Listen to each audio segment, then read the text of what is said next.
Okay, we have a call to order tonight for the Bartlett Economic Development Commission meeting of December 11th, 2017. We have a roll call. Jerry Cabasco. Here. Cecilia Green. Here. Robert Perry. Here. Dan Gunstein. Here. Oh, Dan, I'm sorry. I said Dan. Disregard. Stephanie Ganzi. Here. Joel Laporte. Nanette Gutenkoff. Tracy Smedilla. Here. Thank you for coming, and we have a quorum tonight.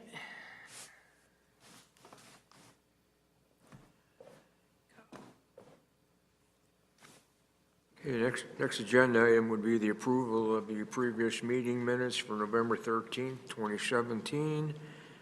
Do we have any discussion, or do we entertain a motion to approve? I move to approve the meeting minutes as presented. Second the motion. All in favor? Aye. Aye. Motion carries. And we move on to item 4, which will be the Bartlett or coupon insert. Good. I'm just going to mention Joel Laporte has joined us for tonight's meeting. Thank you, Joe. Okay. Thank you, Jerry. What I have before you, and I left one at each of your places, is the Bartlett coupon insert.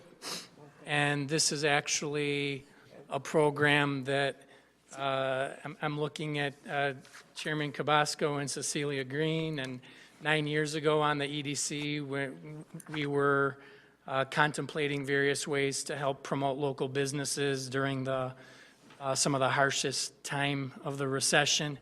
And we were getting a lot of inquiries and requests of what we could do to help promote some of the local businesses. This is long before we did the Facebook page and the videos that we're going to show you. And Groupon was rather new, and we had talked about doing some kind of similar coupon program to help promote small businesses in the village. So that is what, that was the birth of this program, was back 9 years ago in 2009.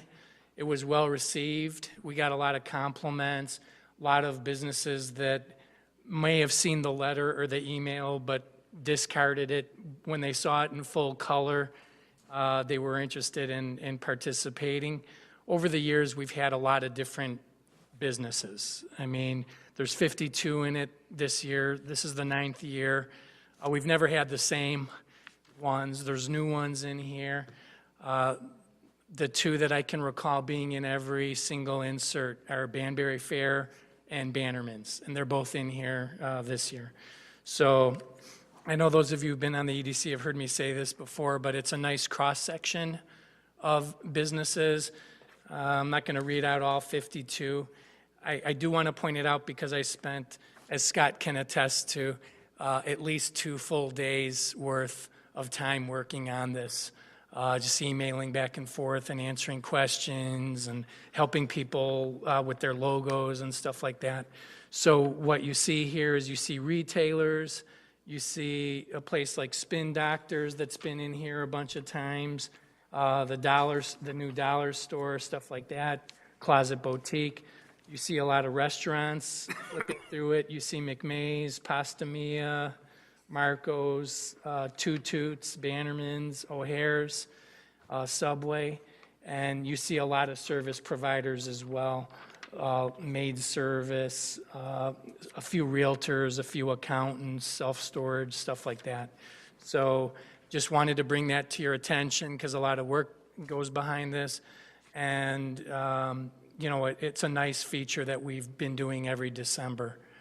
We went back a lot of years. We just emailed invitations, which is as you all know, is the quickest and easiest way to do it. But over the years, as some people, new businesses came in, people's emails changed or whatever.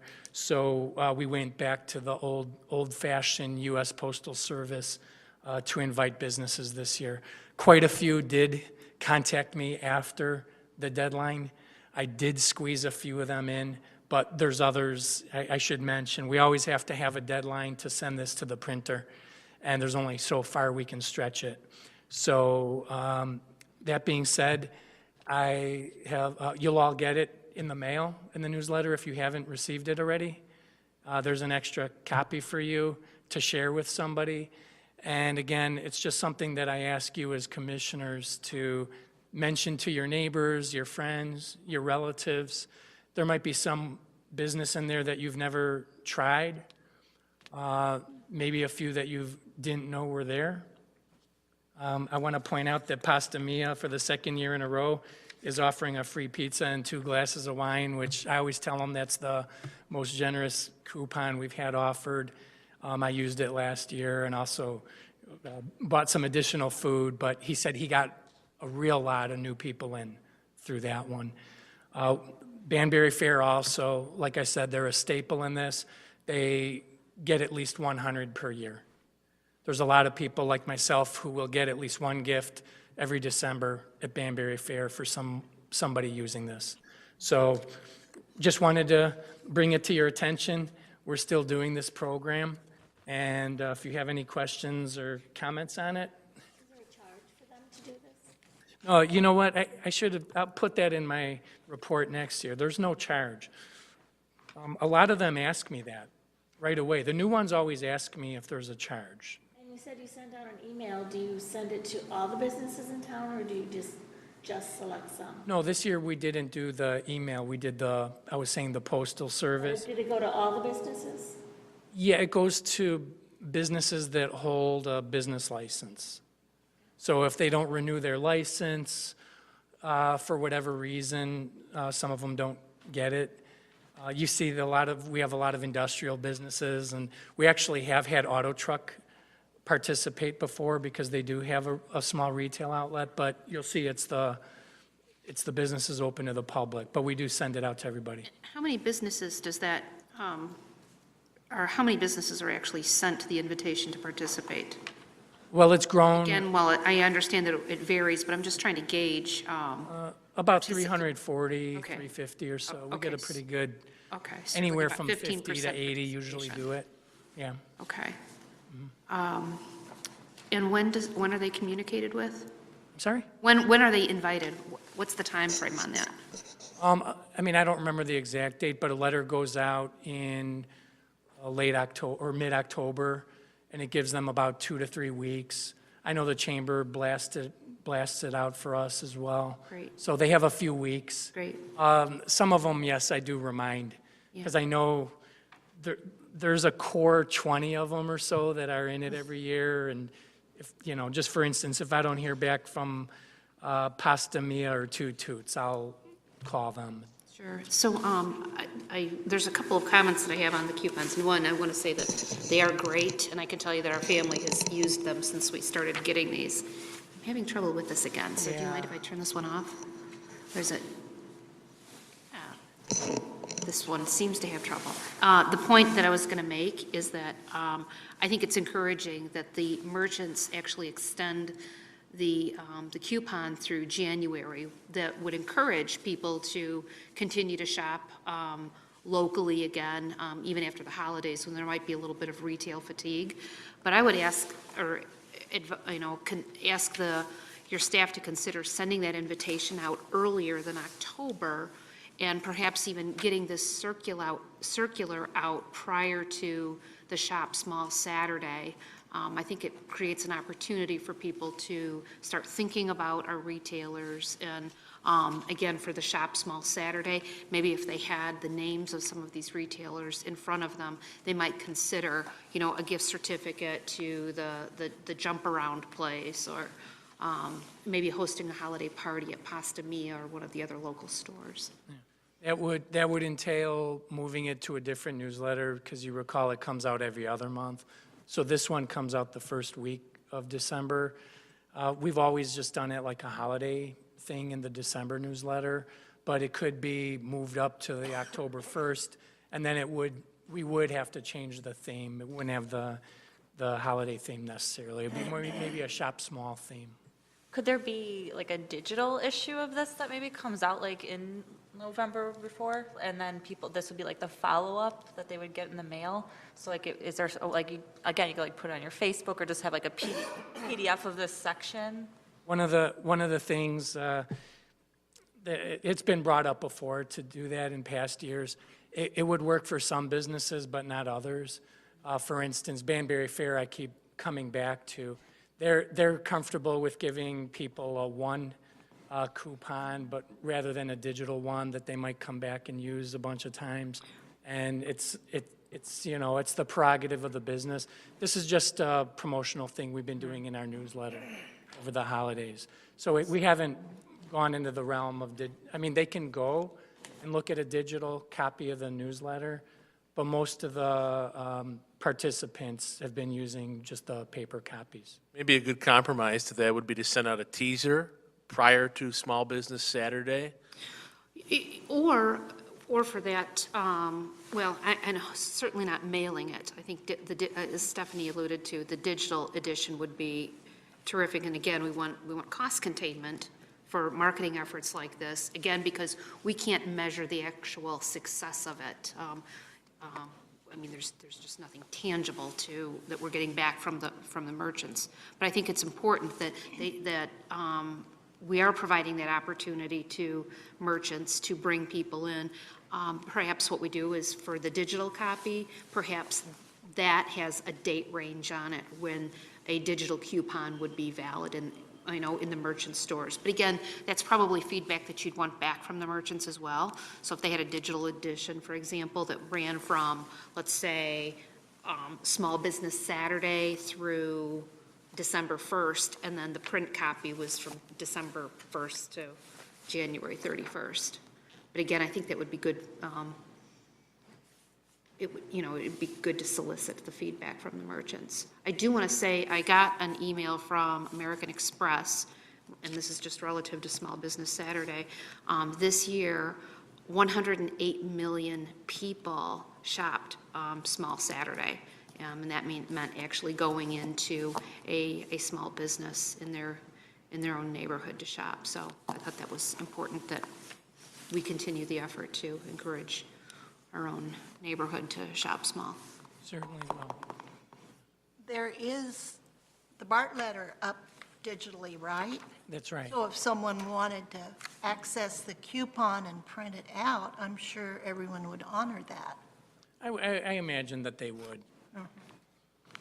And as a person who takes advantage of both Small Business Saturday and this coupon, I think there's a clearer message when you don't try to mix the two, to have a good message about Small Business Saturday without putting in holiday buying makes more sense to me. And then you have this come out right on the heels of Small Business Saturday, but you don't try to combine them.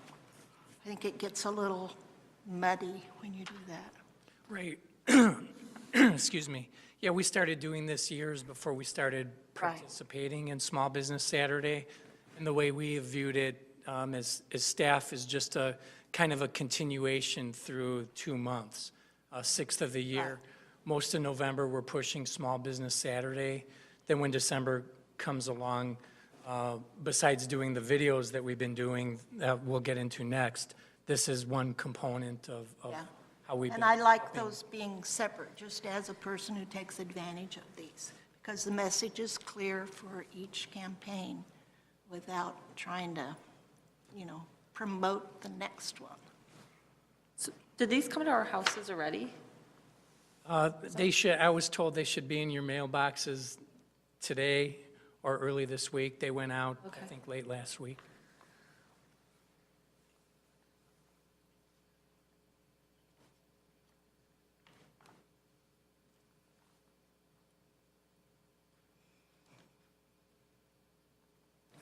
If there's no further discussion on the coupon insert, we can move on to the Bartlett Business Spotlight. Yes, Tony, thank you, you want to Jerry. give us some information on that? Yeah, this was on the agenda last month as well, and this is a new program that we've been doing to help promote some small businesses. I know that I showed the first few of these at last month's meeting, but we had some people who weren't there, and wanted to bring that up again, that this is something we've been continuing and striving to do, to post one every week. And it's something that every business we've met with so far, including the one that was posted earlier today, which you'll be seeing in a minute, they've been appreciative and grateful. And again, just like we were talking about a few minutes ago with the coupons, this is a good way to increase awareness, to bring some of these businesses and organizations to people's attention. So what I'm going to do, instead of sitting and watching all of them, last month we showed you the first two were Delicious Crepes and the Coin Shop.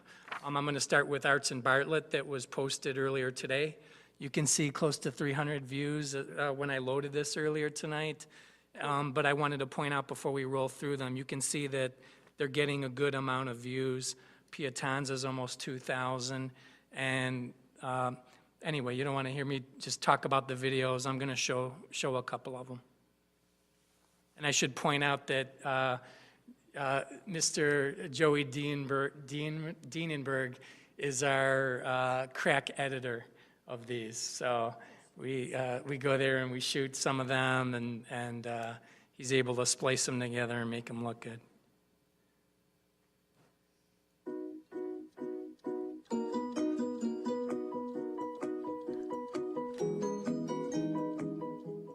Hello, I'm Cecilia Green, Director of Arts in Bartlett Center for the Arts at 215 South Main Street in Town Center in Bartlett. Here.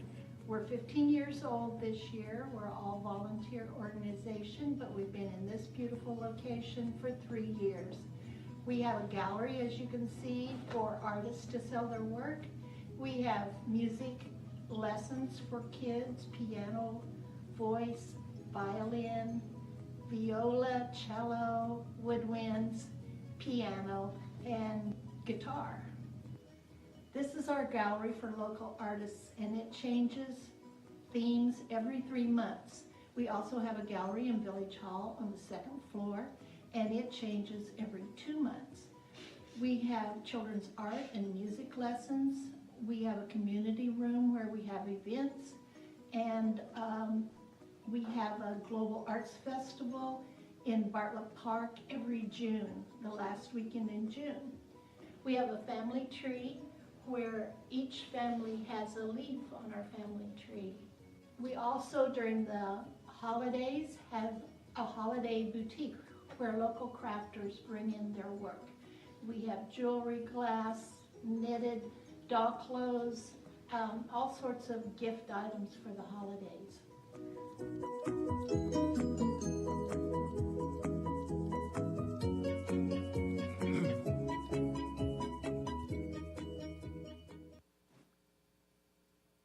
Joy, you are a master because I fumbled so much. I'm used to writing for other people to speak, not myself, so.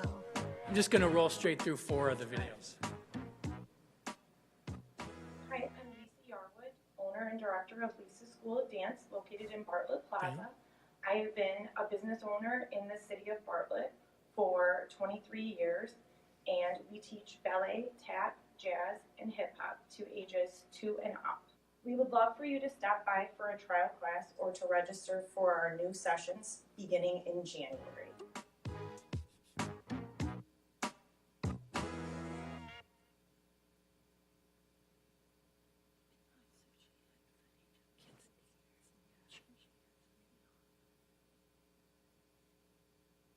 This is loading too.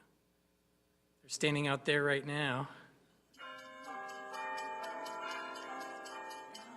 Hi, I'm Beaver, and this is Stephanie from Rodney Ullman Trees. We're in Bartlett Plaza. We're open 7 days a week, and we're on our 27th year of bringing you fresh trees and wreaths.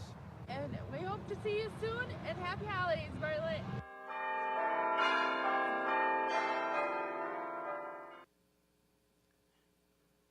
One more we'll look at tonight.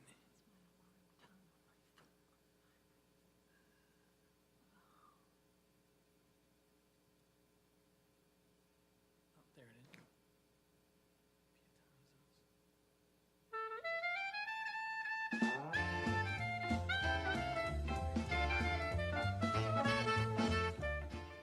Ciao, my name is Vincenzo Pietanza. I am the owner and the chef of Pietanza's here in Bartlett on Armature Road and Route 59. We do pickup, delivery, catering, dining in. We have a very wide selection on our menu, from a lot of seafood to just your traditional Italian dishes, with a homemade pizza also. We only use fresh ingredients for all our products. We also have a wine bar and a craft beer on tap. We have a very wide selection of Italian wines, which I pick myself. I like wine, so I pick those myself. Come visit us at 1087 West Armature Road. We are open 6 days a week. We're closed on Tuesdays. Open lunch and dinner. Give us a try. You'll love it. You'll love my food. I almost guarantee that part. Almost. Whatever you need, we could also customize anything you would like. We also have a lot of gluten-free dishes on our menu for all you gluten-free. Come and visit us. You will not be disappointed. Thank you.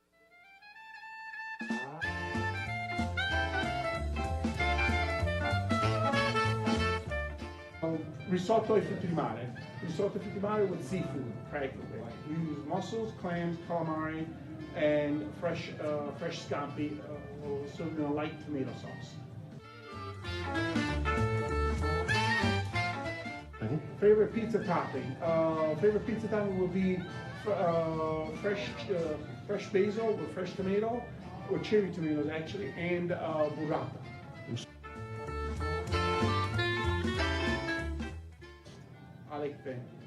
I like thin. Sorry.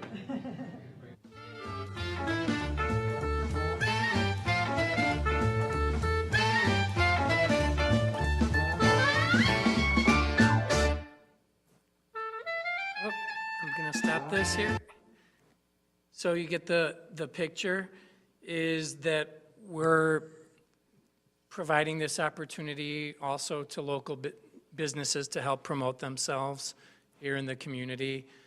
Some of them who don't maybe have the means or wherewithal to do some of their own marketing. And this is a way we offer for them to reach a pretty large audience free of charge rather quickly. And it's like another, like I said, another opportunity to help promote them when they contact us for assistance, or perhaps we think they could use a boost. You can see that we're concentrating on mostly on shops and restaurants to begin with. And we have another one queued up already, or almost at least filmed and ready to go next Monday for the Ace Hardware. And that's something we're going to continue, maybe not bringing them before the EDC every month, but periodically to show you the ones that we've been working on. Remember, it's on the Discover Bartlett Facebook page, so all you have to do is hit the share button, and we ask you to, as a commissioner, if you're on social media, to share these, because those of you who do some Facebook marketing like Stephanie does can see that when you share it, you can exponentially increase the reach of people who see it. A lot of people in the village, for instance, I could talk about each one of them, but Pietanza's, probably a dozen people told me they didn't realize there was an indoor, very nice dining area. They thought it was just a carry-out pizza place. And really, he specializes in seafood and has a bar, and it's one of the nicer venues here in the community. So we were able to help promote his place a little bit, just like Arts in Bartlett today, and Mr. Ullman, who's been selling trees out in the bitter cold here in Bartlett for over 20 years. So they're very, very appreciative. Yeah, do they ask for the URL, the link to where it's on YouTube, so they can use it like on their own pages? Because I think those would be awesome for if they were doing like a sponsored post and then have the video on the sponsored post. The first. Those are great. Right, they weren't on YouTube in the beginning. I believe, I don't know if they've all been put on YouTube already, but we had a few of them. I know Pietanza's was put on there. The village has a YouTube page, so the link is available for them. And really, one of the goals would be to get them to share our page. That only enhances the future videos if they go, oh, what's this page? And then all of a sudden we're capturing more people on the Discover Bartlett page, and those people then will see future videos as well. Yeah, I think those are great, and it's nice having on YouTube too, because if someone like were to follow that channel, then it would just keep playing, like the Bartlett posts, so they could like sit there and watch 4 at a time. Well, we will make sure they're all on the Awesome. YouTube, like you said, and that's a good way to roll right through them. Yeah, cool, great job. Yeah, I just want to comment, I appreciate that you put the addresses up again, but also the fact that you had a shot of the plaza marquee and mentioned where they were at. That's a Yeah, that great was point of reference, and again, helps remind people where these folks are at rather than just the street address alone. So great Right, job on that. Thank you. And Right. my only question is whether or not Goodyear Tire or Bartlett Tire had contacted you. A couple of weeks ago, I was in their store and I mentioned to them that, that you were doing videos for the local businesses, so. They have not Okay. yet, but, I copied both you and Scott Yeah. on the email to them. yeah, I mean, I take my car there too, and that's something we'll remind them to do. There were a few businesses have contacted me that aren't what I would call your traditional retail or restaurant type of place. And what I've asked them is if there's something like a banking week or a personal finance week or something special that they're doing. I mean, right now, we're really, as you can see, we're pushing the Shop and Dine Bartlett like we always do. But some of the service providers, when we get to them, you know, we'll try to accommodate different types of businesses too, including Bartlett Tire.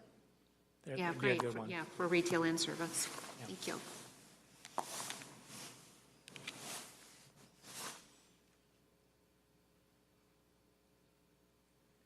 Okay, next item on the agenda, we're going to discuss solicitation of bids for the town center parcel across the street. Thanks, Jerry. This is a big project. This is something that staff has been working on for quite a few weeks, putting together a document that has changed a few times while it's being created and has resulted in a solicitation of bids. I'll read out to you the official title is Solicitation of Bids, Statement of Qualifications and Proposed Preliminary Development Package for the purchase and development of village-owned property located at the southwest corner of East Railroad Avenue and South Berthoud Avenue. Now, that's quite a mouthful, but I will explain it. Back years ago, when the Economic Development Commission did a very long study and discussion and brainstorming sessions for about a half a year on ways to improve and promote the downtown area. One of the many recommendations that was made was to apply for an RTA grant. They call it the LTAP, Local Technical Assistance Program. And as you all know, we applied for that in 2014. We were awarded that grant in 2015. We spent over a year putting together a transit-oriented development plan, which is now the guiding planning document for the future of downtown Bartlett. It was adopted by the village board in October of 2016, so about 14 months ago. And as a result of that TOD plan, I didn't bring it tonight, but the whole thing is online. There's hundreds of pages worth of documents and plans. And part of the TOD plan is it identified future development sites in the downtown and also their development or redevelopment potential. One of the sites that was identified is known as Opportunity Site E. That is a 1.87 acre site. It's village-owned, and it's right east of the existing 3 town center condominium buildings. So that has remained village-owned all the way since when town center was getting built in 2005 and 2006. The long story short on that is the original developer was never able to complete the town center development, mainly due to the recession that hit around that time. For many years, we worked on contacting other condominium and townhome developers to try to get somebody, to get a high-quality builder to essentially complete the development. Again, for those of you who have familiarity with the real estate business over the past few years, the suburban condominium and townhouse market, I wouldn't say it totally dried up, but it largely dried up. In the meantime, more and more of these developers started building higher-end and nicer apartment developments in suburban downtowns. And we started getting a few inquiries about whether or not the village would be willing to sell this land. Most of those calls came from developers of apartment projects in a number of downtowns in the area. So upon getting perhaps the third inquiry of the year, we started discussing among staff the best way to handle these inquiries that we were getting and the selling of the village land and the completion of what is essentially our town center development. So there is what this has turned into, working with a number of staff and also our village attorney really helped guide us in the crafting of this document, because it's not within a TIF district that we had to handle it a certain way in terms of the selling and disposition of the property. So what resulted is this very large document that I'm holding. I didn't provide copies of that, but it's online, and it's the solicitation package.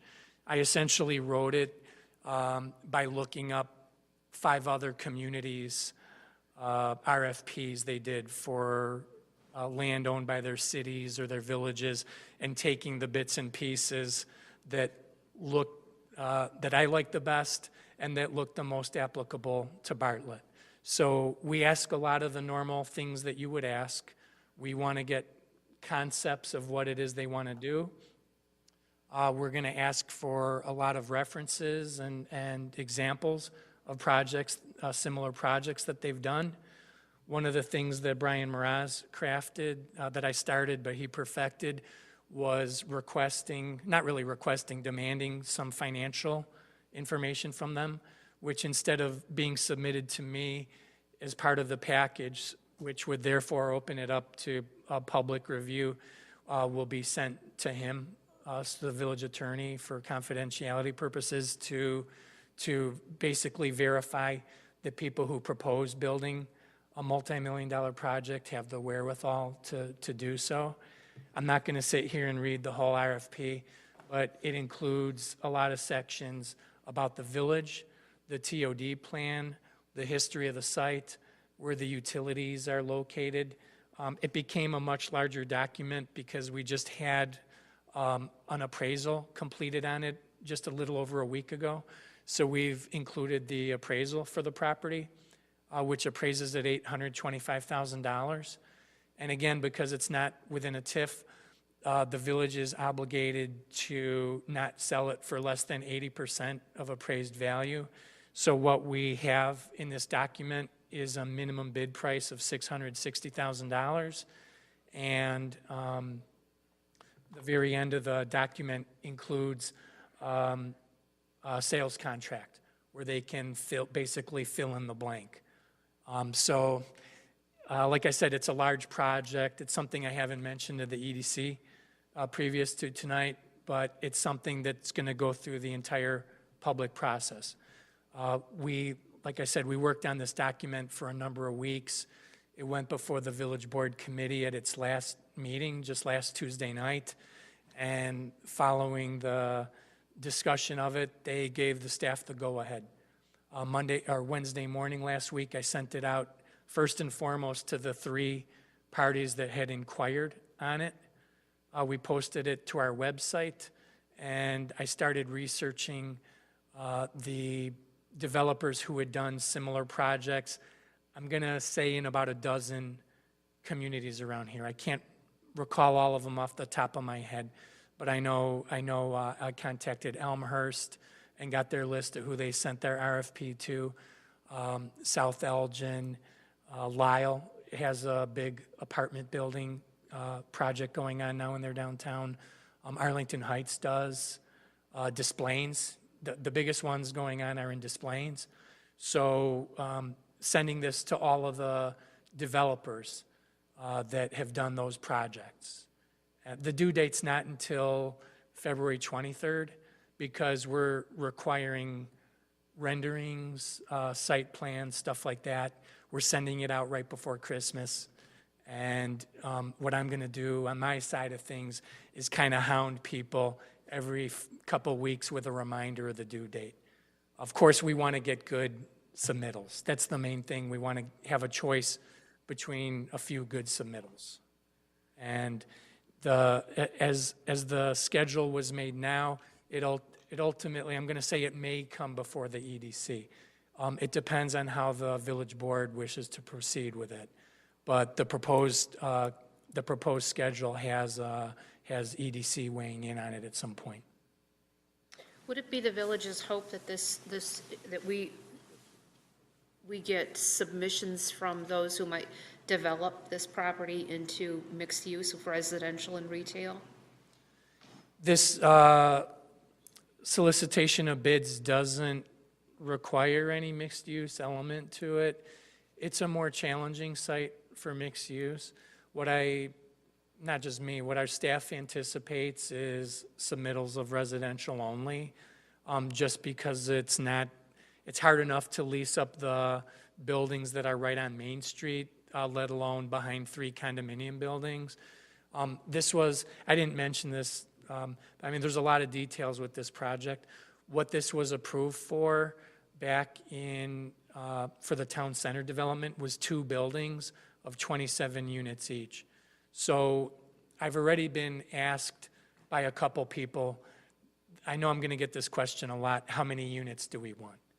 And so I'm not going to answer that because it's a solicitation of bids, but I do answer, I said we have previously approved 54 units, and the TOD plan actually called for a fewer number of units than that, for one building in the 30s or around 40. So I guess to answer your question, it doesn't really lend itself to be a mixed-use site. Yeah, that's evident just based on that particular corner and town center obviously being closer to Railroad and Main Street, so all of the retail up in that area. Was there something in the TOD plan where there was like a through street going through Yes. the property? Yes, that's a good point to bring up. Like I said, it's it's online, but I could send you all a link to the document if you like, I'd like or I to could see that email one. it. That's part of the document. Okay. Is pointing out that the TOD plan calls for a through street over there. Okay. Is 2 months a typical time period for someone to respond to this type of project? Might be a little longer. Is it? It can be 6 weeks it depends on the scope and magnitude of the project. Yeah. Of course, for the original town center, it was a much longer Yeah. time frame. Yeah. But this literally could end up being one building. So it would be a rendering of a building and a site plan of a building. A very good developer could get that done within a week if they were seriously interested in it, or 2 weeks. What's the target size of the units? I wouldn't say that there's necessarily a target size of the individual units. The smaller, what we learned from Town Center was a lot of the smaller units actually ended up selling better. It was originally all going to be 24-unit buildings, but the developer wanted to change it to 27 at some point to have more one-bedroom units. So we don't necessarily have a target size, but we have a type of layout we want to complement the existing town center buildings. So we're not looking for something 7 stories high. The town center buildings are all essentially 3 stories of units after over 1 story of common area with underground parking. So we're looking for something in that nature. But I would say that, I don't tell people how many units to propose. But being apartment developers and having worked with many developers for many years, they'll want to get as many as they possibly can. I mean, like 1 bedroom, 2 bedroom, 3, like, is there like something in the proposal that says, oh, it can't be a, No, okay. there's nothing that says that. That's a good point. When they say number of units, Yeah. typically it'll be a mix. Okay. There'll be, I would imagine that the higher floor units will be larger. That's typically the model that they use. I've had, like I said, I've had just very little discussion with people about it, but the suggestions I've made have been to make nicer, larger apartments on the top floor. But that's up to them to be, for their submittals.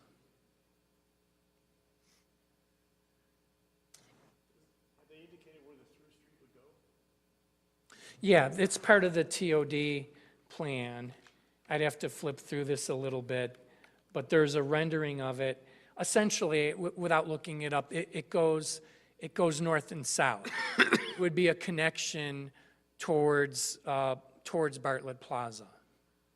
So the problem with that is it would dislocate the parking in that apartment complex. So there's multiple families that north-south street shouldn't go through because it would displace 120 families. I'm familiar with the apartment complex, and that was something that should be reviewed at the next one of the planning meetings. So the north-south street that would go through is actually cutting through existing parking lots. And Berteau is only 2 streets over from the proposed. So that's something that would need to be reviewed. Yeah. I mean, keep in mind, let's say we get 3 submittals. I mean, they'll all have slight differentiations. They'll still have to go through the zoning process. This is something, I mean, personally, over 12 years, I've never had a project like this here. The last time the village did something like this was for the town center. So they had multiple submittals with various site plans. I mean, 1.87 acres is fairly sizable if you're talking about a 50-unit, 60-unit building. So how they accommodate the parking and the through street, remains to be seen. We encourage them to do that, to implement the elements of the TOD plan. That's kind of how this whole project came about. There's other sites that were identified in the TOD plan, but this is probably the most what we would call a shovel-ready type of site with utilities to it, relatively flat, and right there in a prime location along the railroad tracks. So, when you mentioned that it could have impact on the apartment buildings, that's something we're going to have to review as it's submitted. I'm not the traffic expert in this, but we do ask them to adhere to the elements of the TOD plan to make it a more walkable, easily accessible development, and possibly with the underground parking as well.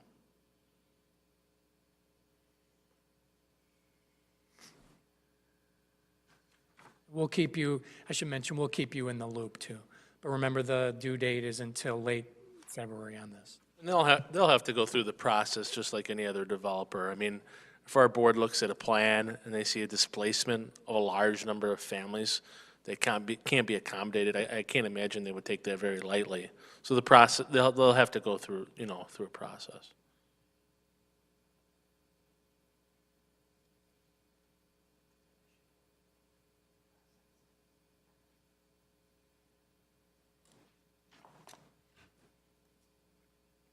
It appears to end the discussion on the town center parcel.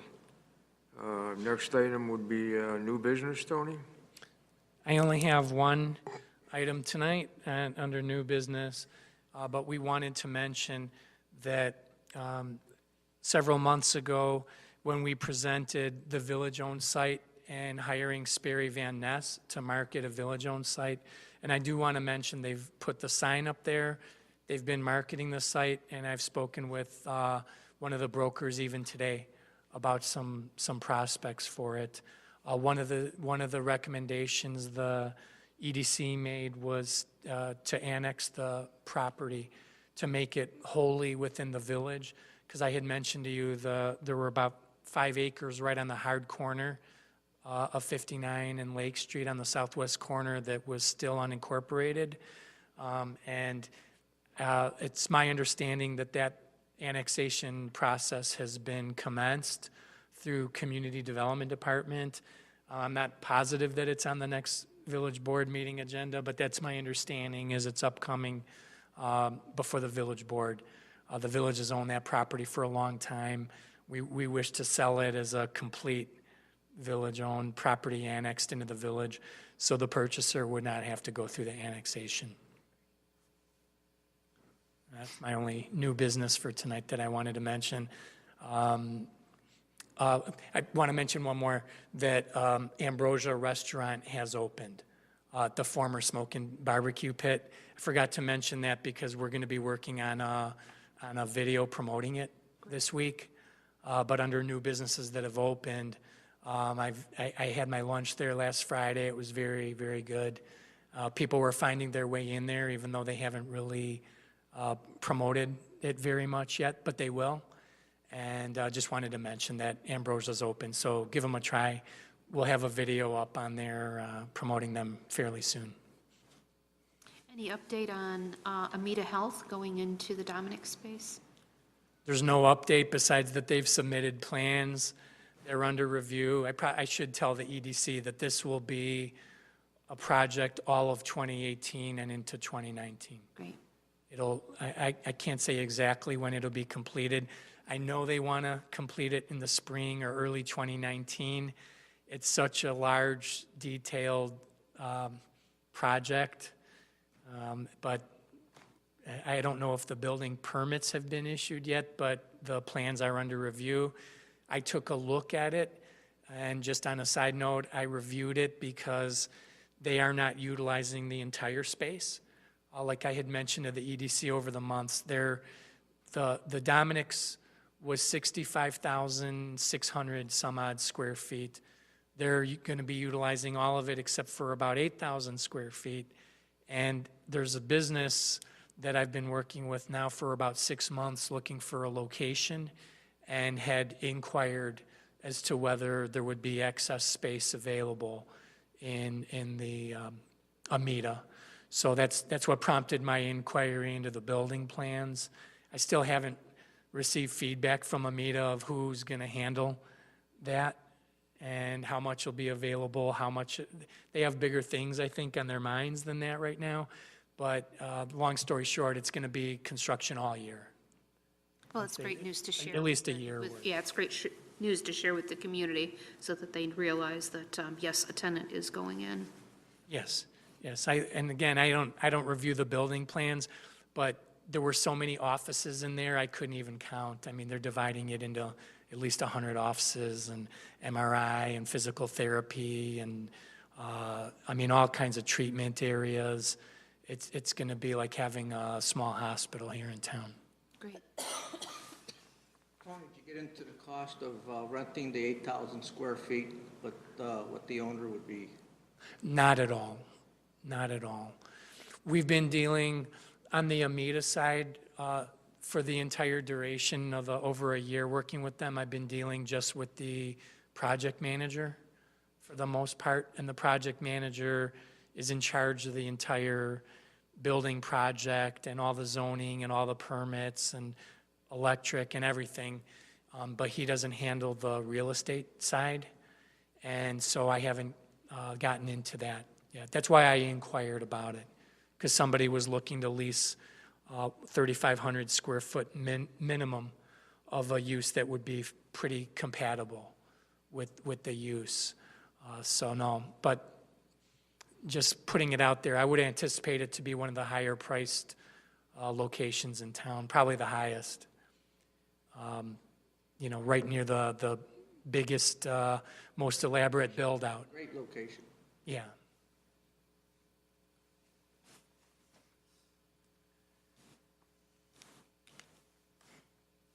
So most recently, Tony, for some reason, some of the residents that are close to the downtown area are asking why nothing has been done with some of the old vacant homes that are still up and they're complaining that it's a blight for the downtown area, and we want to know if there's anything being done about it, or anything we can do about it. Well, I would have to address that property by property because every single one has different facts. And two of them that I can address rather quickly are the two large, prominent former bars that you see on Railroad Avenue. And with those two, with the former Lucky Jacks, and I should preface this by saying both of them have totally different circumstances. With Lucky Jacks, the village has a lawsuit in court against the list of owners and people with property interest in Lucky Jacks, and that is a demolition suit. So whether or not the village prevails in that remains to be seen. I will mention that there is a court date this Friday on it, but as you all know, a Cook County court date for something like that could last for quite some time. I wouldn't expect a judgment necessarily to be rendered this week, but the village has that one in court. In terms of the Platform 18, since our last meeting, I've made contact with the bank that has recently taken possession of it, and it is recent. They just took possession of it in November. So within weeks, I made contact with the banker who controls that, and they are going to make that one available for sale. And actually, without naming a restaurant, I've been in contact with a potential user of that site. And I'm not saying it'll be that easy, that it'll be made for sale in November and somebody will buy it in December, January, but that building is a viable location for a future restaurant, I would imagine, in 2018. But as I mentioned, it's become bank-owned, so the longtime ownership group that's been involved with that building is no longer the ownership group. So we're going to get a new owner in there. It still needs quite a bit of renovating, but nothing that can't be done by a good restaurateur who's willing to invest in the area. So in your opinion, we haven't had a TIF plan for over a year. Do you think the TIF plan would be worth talking about as far as getting more interest in some of these older properties that are vacant for 5 to 10 years? It certainly would. Most notably, the former Bartlett Fresh Market space. I probably couldn't tell you how many people have inquired about the space and then looked at it and been discouraged by the extensive renovation that would need to be done there. I mean, when we're talking about Platform 18, it's a big building, but it's not over 30,000 square feet like that is. Potential buyers. I've mentioned here, you probably are aware that the shopping center's been for sale for a number of years, and the potential purchasers, usually if it's not their first question, it's their second question, is what type of incentive could be made possible for them to purchase and renovate that building. So with a lot of these older buildings, there's a lot of positives of having a historic 100-year-old downtown. Like the empty cottage next to V&V comes to mind. It's been empty for about 7 years, and it's a historic building, but also it's probably meets 1950s building code rather than 2018 building code. And there's a few other buildings like that. And TIFs typically will help offset what they were created for, is to help offset extraordinary developer costs or business owner costs that are more or less above and beyond the normal cost of doing business. It's not meant to put people into business. It's meant to fill a gap between, what's a reasonable amount to invest in a property or a business and what I would call the extraordinary costs. like you might have to put in a ramp, or you might have to upgrade the fire suppression system. In some of these cases, it needs to be totally rewired. I've been in some of these buildings, and I've had discussions with potential businesses on most of them. And for the most part, a lot of the older empty buildings, you should just consider them kind of a shell, and that everything on the interior has to be done. And in some cases, the roof, the foundation, the water service.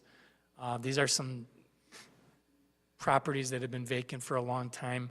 A TIF would definitely benefit a would-be developer or business who want to buy them.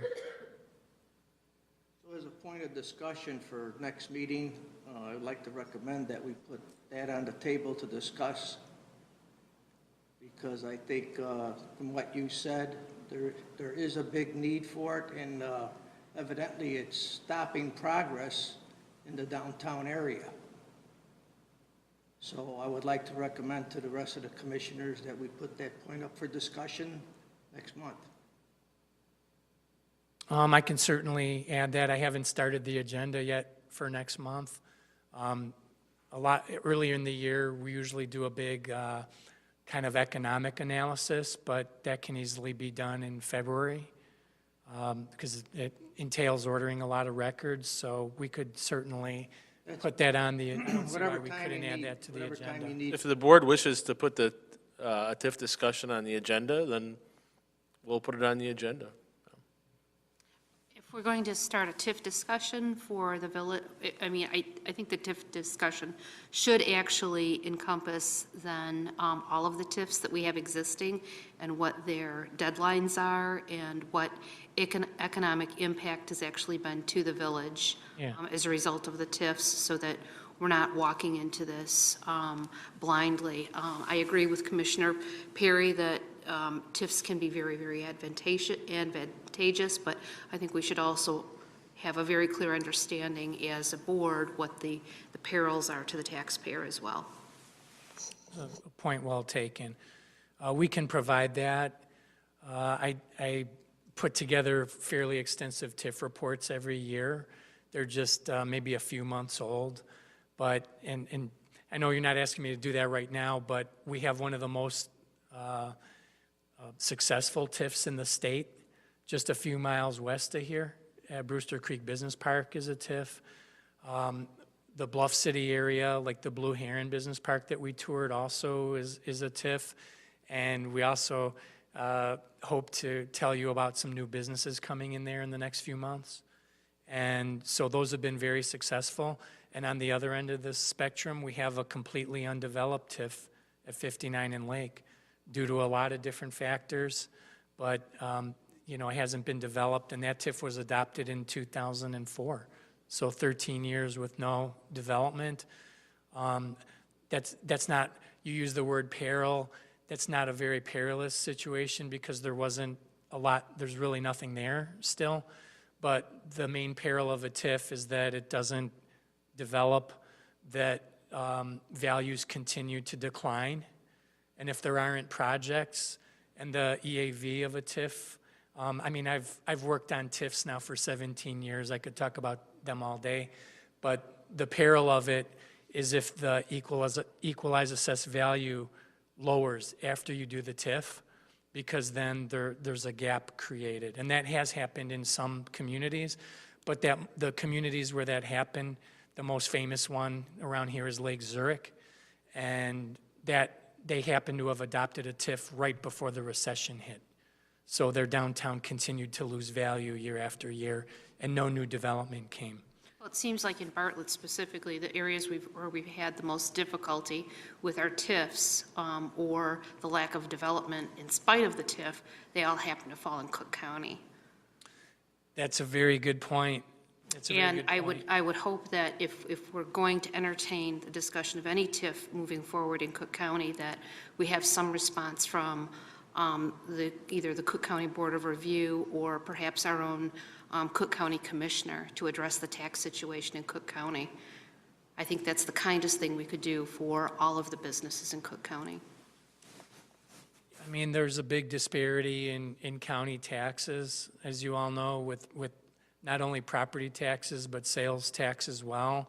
And that's actually, I mean, none of us sitting here or on the EDC can declare that it's a TIF area. You have to do a study to determine on a pin-by-pin basis. Now, every pin doesn't have to be declining in value, but a TIF requires that there's some overall decline in an area's equalized assessed value as opposed to the remainder of the community. So you could have a whole community where the EAV goes down every year. That doesn't mean that the entire community could be a TIF, but if a certain area declines more than the surrounding area, and it's my estimate, I think the downtown area would probably qualify in that regard. And one more thing about TIF I wanted to mention is with our last TIF study that we did, that you all know ultimately didn't pass in summer of 2015, that wasn't necessarily qualified as a blighting TIF. They qualified it as what they call a preservation area TIF. That doesn't mean preserving old buildings. What it means is trying to preserve and maintain the existing value that's there. It's a less stringent qualification.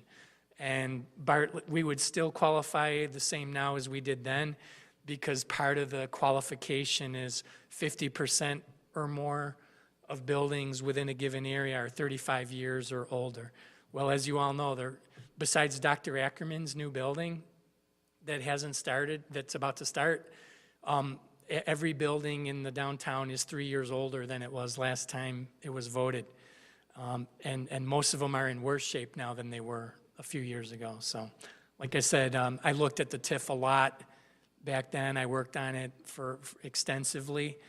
And you have to study every pin's value over a period of years in the qualification report. So it's very detailed. And it might be beneficial for some of our new commissioners if you haven't seen it. We did a pretty in-depth analysis of the downtown TIF. What was that, 5 or 6 years? At least, yeah, in 2010. The last TIF ended in 2010. It was extended for a year after some discussions.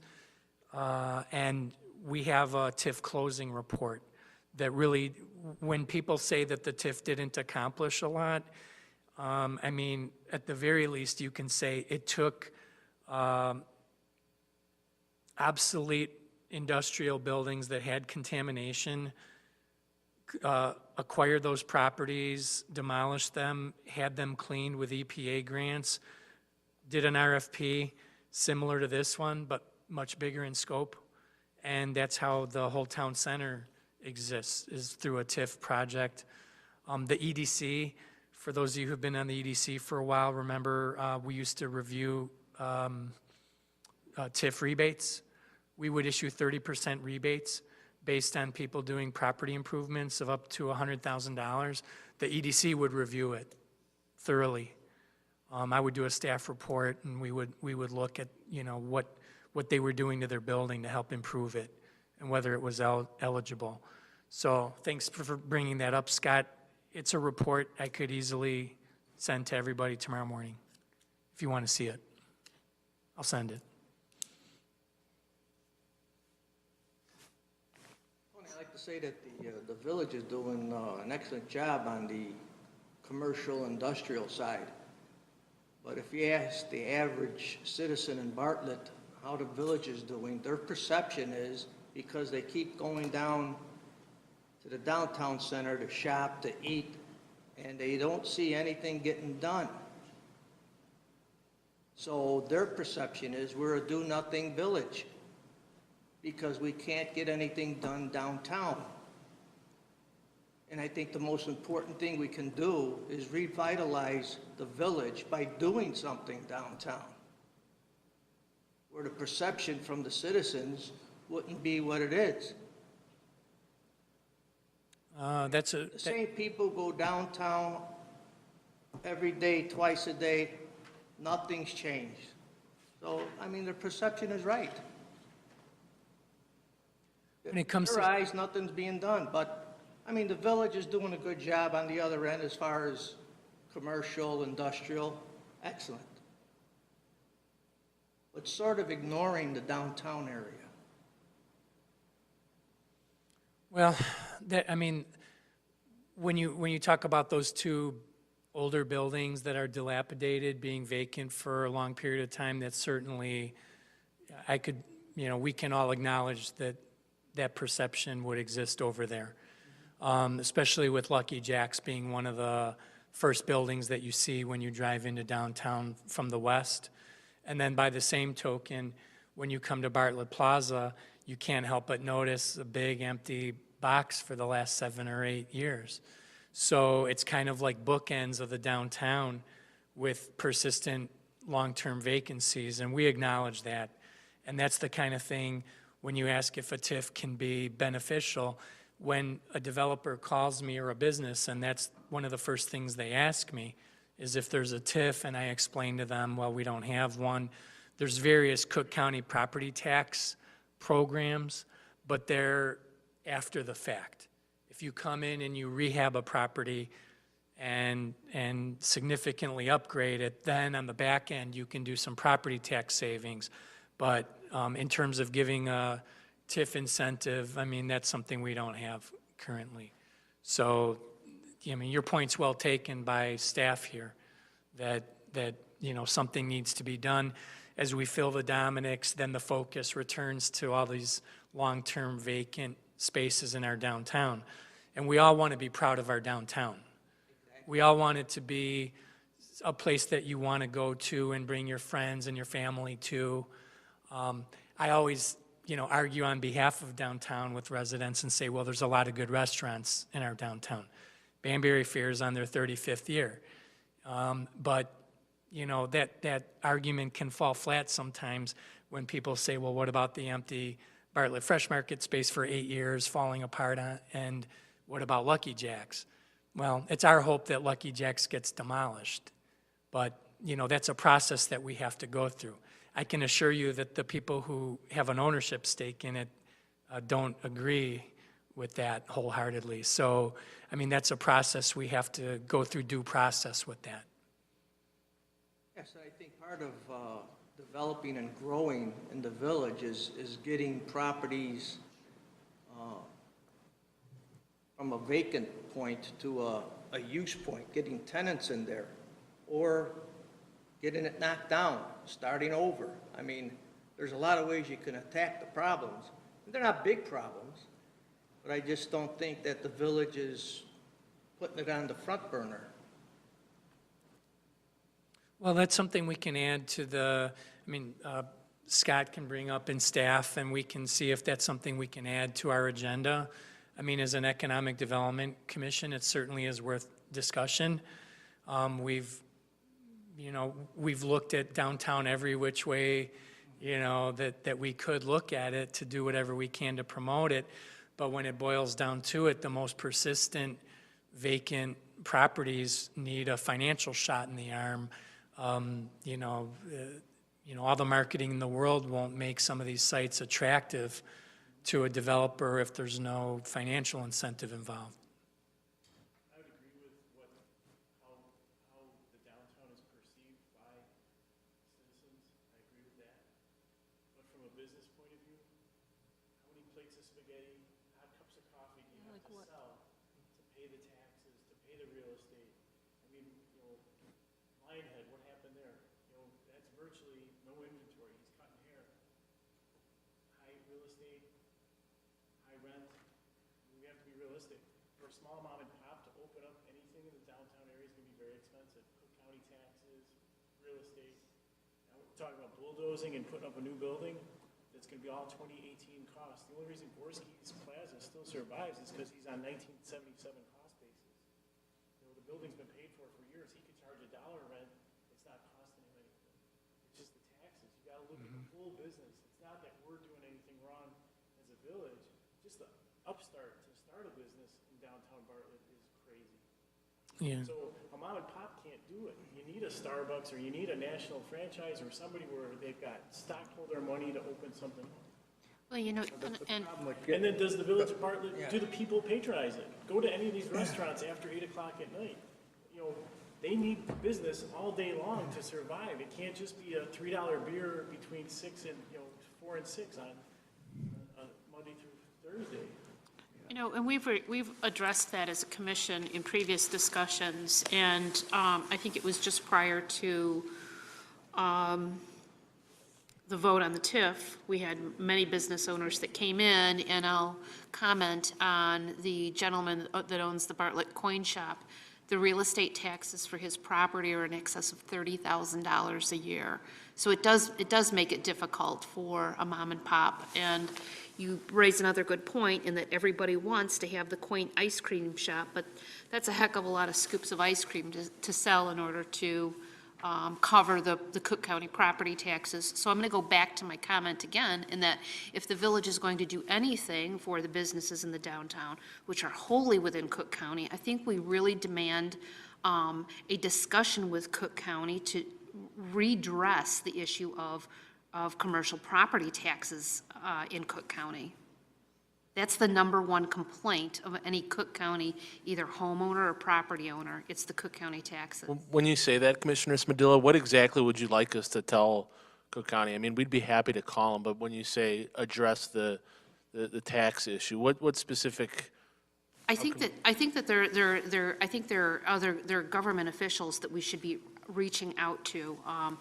I think it would start with House Representative Crespo, who just put out a mailer talking about real property tax relief for Cook County. Certainly Commissioner Tim Schneider, who lives here in Bartlett. I think it's incumbent that they actually address those businesses and those property owners in Cook County. It would certainly behoove both State Senator Cullerton and Senator Castro to come in and address that as well. So these are people that actually have the ability to put forth either local, I should say, either county or state legislation to provide tax relief. Even commentary from Dan Patlack would help as well. He sits on the Cook County Board of Review, and I think he would provide some insight as to what the process is to date for those Cook County, especially the Cook County property or Cook County business property owners. Okay, thank you. Are there any studies or from I know there was the meetings for the TOD plan, input from people, even if taxes were great for the owners, what would survive or what would be wanted in the downtown area that people would feel like they would continue to go to? I mean, those comments certainly came in. I mean, the number one desire that people had was for a grocery store. But again, all the things we've been talking about for this discussion has directly impacted why we don't have one. Taxes, lack of incentives, an older property that needs extensive rehabilitation. And then what I want to point out before we talk so much doom and gloom is that, I mean, there are quite a few thriving businesses throughout the downtown. They're mostly places where people eat and drink. Bartlett downtown's been pretty well known for that. There's places like the Bike Shop and Banbury Fair that have been here thriving for decades. And, if you go, what the downtown really has is a lot of kind of, I think Robert Perry or Commissioner Perry said, some of these older buildings that are chronically vacant. I mean, these are ones that over time it's shown that people aren't willing to reinvest in. The private market on its own isn't going to fill a lot of these buildings. So when you ask, was there input? There was a lot of input, but it didn't always match the same type of thing that businesses and investors want to invest in. I mean, downtown Bartlett has over 100 businesses. I don't have this in front of me, but they did a matrix of what type of businesses, and it was by and large service and financial. All the doctors, dentists, financial advisors, insurance people have been here for decades without closing doors. What you're talking about really is a rapid turnover of restaurants for the most part, and also the chronic vacancy at Gorski's. So that's why when I always answer, it's kind of property by property. We don't have a lot of shops. It would be nice to have some of these buildings rehab so people could open shops, mom and pop shops. I don't think it's going to be a national or regional retailer opening up in an old cottage on Main Street in Bartlett. It'll be an entrepreneur. Bartlett is well known for having a lot of entrepreneurs, and there's people who would be willing to invest, I think. So, I mean, we went through a long process with the TOD project. I think Commissioner Smedilla, were you on the steering committee for it? We had 3 meetings at Bartlett Hills. We had small group sessions that met different interest groups, online survey. The project took over a year to complete. And so, I mean, we have a lot of information on what people asked for and wanted. I think I just want to make a comment though about the TOD and Tony, you're absolutely right. It's not all doom and gloom in downtown, but as a commission, we're also charged with providing those specific resources or that information to our existing business owners so that they know that we are trying to ensure that they remain in downtown and they don't close up. And again, that goes back to the issue of property taxes. But regarding the TOD, one sticking point was the metro station. I understand that there is some discussion on applying for a grant to remediate the platform and repatriate the outbound with the inbound platforms. Scott? There was a grant that we looked at for, that was one option of the grant. It was a matching grant. And the estimated price of consuming a project like that was about $3 to $4 million. And the village would be on the hook for half of that. And given that we have a structural deficit, as well as the state taking away approximately $400,000 to $500,000 out of our general fund to try and shore up their budget that's not very good, while this community, year after year, puts together a good budget document that's balanced, and the state's taking away that money. The board decided not to proceed with that matching grant. However, it's something that's around year to year that we are going to look at. So instead, what we did was we applied for a matching grant that entails improving some of the pedestrian walkways. And I think that was about $28,000.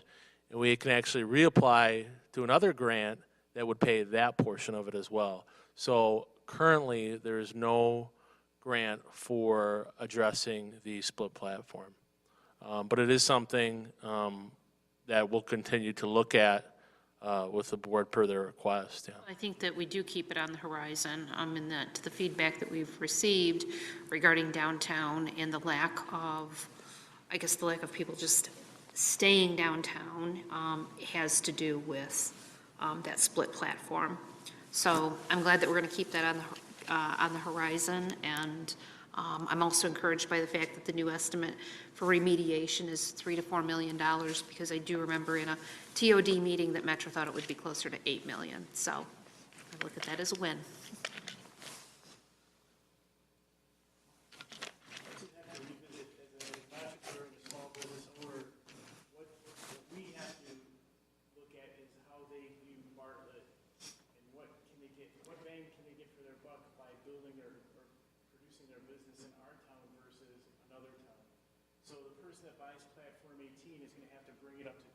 Spend hundreds of thousands of dollars before he sells one beer. And how many beers does he have to sell to pay off the loan? So if he takes out a $2 million loan to rebuild this building and put in all those new sprinkler systems and, to get the 1800 building up to 2018, he could take that money and go to St. Charles, Geneva, somewhere else, get a storefront right on Main Street for less money, and it's a turnkey operation. So as EDC people, we need to keep entrepreneur in mind that we're trying to attract to the downtown area, and what bang can he get for his buck? And right now, he's not getting a bang for his buck. Cook County, high expense real estate. The successful businesses in this town Danbury Fair, I would assume, owns his own building. Yes. Doctors' offices own their own building, so they're paying themselves rent every month. So once that note is paid for, they own the building, they have a tangible piece of property that they could sell when their business is over. People in the town center don't, they're renting. So these are the things that we have to look at. What makes Bartlett attractive for an entrepreneur?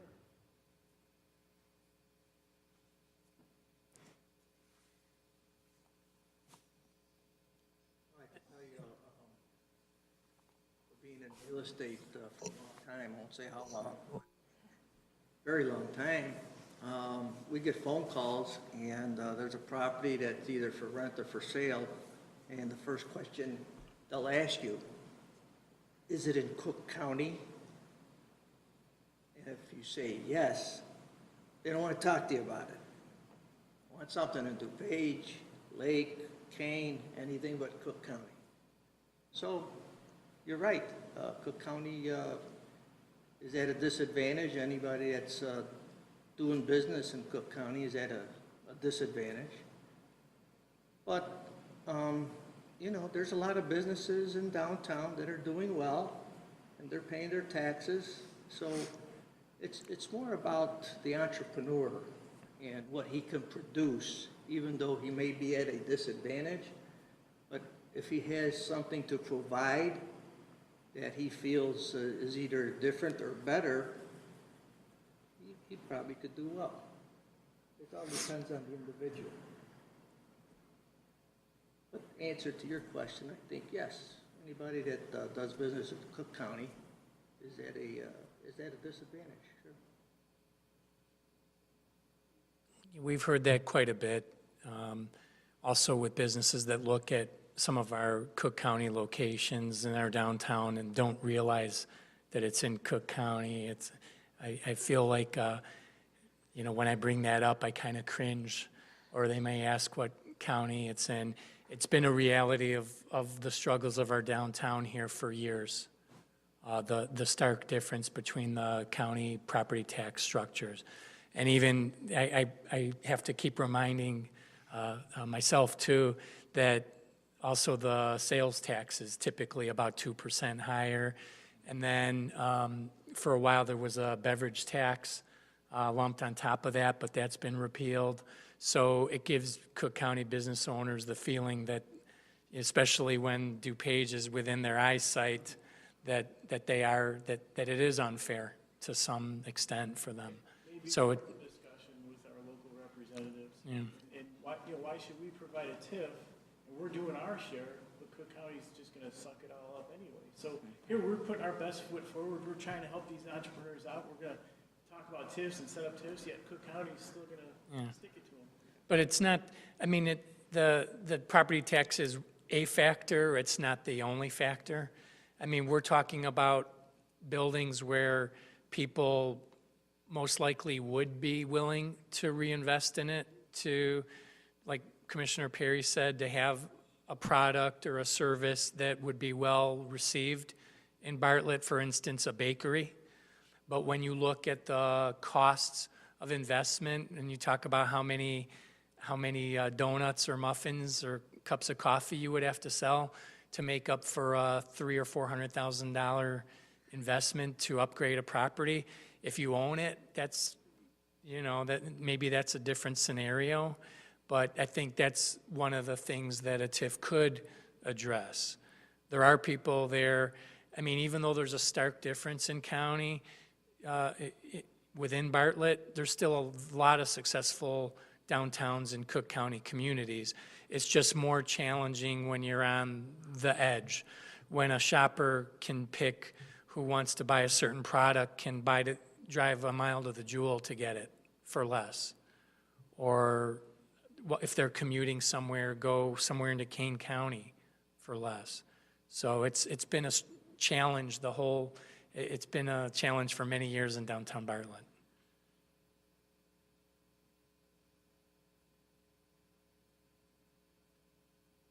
I'm always amazed at people that come into Arts and Bartlett who didn't know we were here, and they say they never come downtown. I mean, you may have a great product or a great restaurant, but if people don't come, if the residents don't support support it, it makes it really difficult. There's a lot of people, other than getting on the train, don't ever come downtown to do anything. A lot of the events that the village participates in, or the groups like Heritage Days or the bike race, those are all part of our overall marketing plan, and in an effort to bring these people downtown when they might not otherwise come here. A lot of people come downtown simply for their service providers, and we try to encourage businesses to capture some of these people who are going to the bank or their doctor or coming to Village Hall. A lot of people pay their water bill right here in person at Village Hall. We'd like for them to patronize some businesses while they're at it. So that's a point, well taken by Commissioner Green. There's a lot of people in the community who never go downtown for whatever reason. And besides the village, individual businesses and organizations have to do what they can to reach these people, whether it's mailing or ads in the Examiner or whatever the case may be. Well, I wholeheartedly agree that event marketing is probably one of the greatest ways to bring people into the downtown area. And perhaps what we should do then for our next meeting, which would be January, if we could at least get a schedule of all of the events that are planned for 2018, and perhaps even identify opportunity to fill in gaps to further draw attention to downtown and certainly bring people into downtown to shop and to eat. It's a very good idea. Put them all together on a list.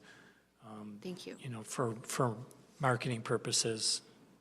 Is the 390 group, I'm sorry, what's the name of the? It hasn't been named yet. Oh, okay. We're still meeting every week, but yeah, we're calling it the 390 group. We were talking about possible names for it on Friday. Okay. I just wonder if that was like something like if we had like a listing of all the events and shared it with that group and kind of piggybacked on ideas for what they were bringing. I mean, that's joint marketing of a corridor for development, but when it comes to the events, they're kind of each town on its own, so to speak. And there's a lot of, the towns have in common their geography along the corridor, but they're also so different in so many ways. Some of them have so many large events constantly, or even have their own tourism agency. But yeah, I'm meeting with them again next Monday. I meet with them a lot. Are you familiar with the neighboring towns that, I guess they have a system in place where they actually buy a property that is either vacant or non-producing, non-performing, with their own funds or with banks' funds, just to get it back on the tax roll and possibly a sales tax involved for the village? Yes, that's something else that is typically done through a TIF. I don't know all the details of what every town does, but the one we know that's fairly widely known is Hanover Park, that purchased a struggling shopping center on Barrington Road. I think it's called Hanover Square, and Dino's grocery store is in there, and there's a Gymkhana in there now, and there's a workforce development center. And Hanover Park did purchase that property a number of years ago, and I drive past it every day, so it took a long time. They remodeled it. They hired some brokers like we did with Sperry Van Ness. Actually, their brokers are Sperry Van Ness for that, and they've slowly filled that center kind of piece by piece. And there's a couple other towns that I know have done something similar. I have good friends who are in Elmhurst, and they did their RFP for a big project downtown, and it was on a village-owned. Schaumburg, Streamwood, they all seem to have some kind of program where if they have vacancies and they can't get them filled, or the owner's in trouble or something like that, they actually, I don't know if they do it through a bank or their own funds, but they actually purchase them. I don't know if Streamwood or Schaumburg doing that, but typically communities do that through TIF because property purchase is one of the TIF eligible costs. A town won't usually do that just out of its general fund. But I don't know, I don't know about, all the towns and if they buy properties. They do that, again, like I said, usually through a TIF, and they'll perhaps demolish a property and then issue a request for proposals and then sell it at a steep discount. I contacted people at Elmhurst when I was doing this RFP, and that's what they did. They sold a multi-million-dollar property the city purchased and sold it for, I think, $1. So when the corner sells the 1.87 acres, is that money like earmarked for something else, or does it roll into like the TOD plan, or what? I believe it would just be made part of the general fund. Okay. Yeah, it's not within a TIF or any specific fund, just general fund.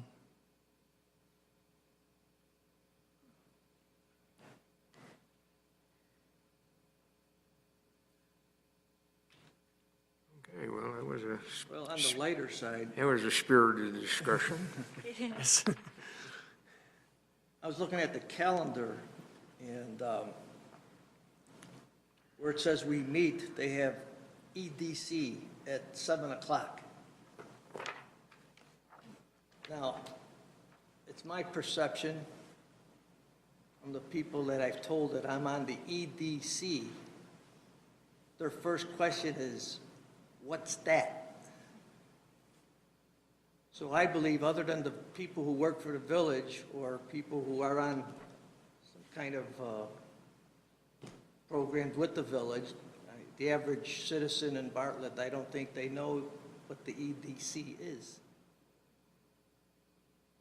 It's a group of wonderful people that are trying to move this community forward. We put that in writing where it says EDC 7 o'clock? Is there room for it? Spell it out. So I Or think maybe we what could he's put, saying. you could put economic Dev. development. Econ Dev. That's what when I fill in. Anything that describes what we're doing, rather than initials, might be helpful to people who don't know. I think most of the citizens in Bartlett don't really know what the EDC is. Now, not having looked at that calendar, when Plan Commission is on there or Zoning Board of Appeals, does it say on there, when you're looking, does it say Plan Commission? Yes. Does it say Zoning Board of Appeals? He Oh, it says just says Plan Commission. ZBA. Yeah, ZBA, okay. But it says Plan Commission? Commission, yeah. Okay. Just a thought. It's a good thought. Get a little publicity for the EDC.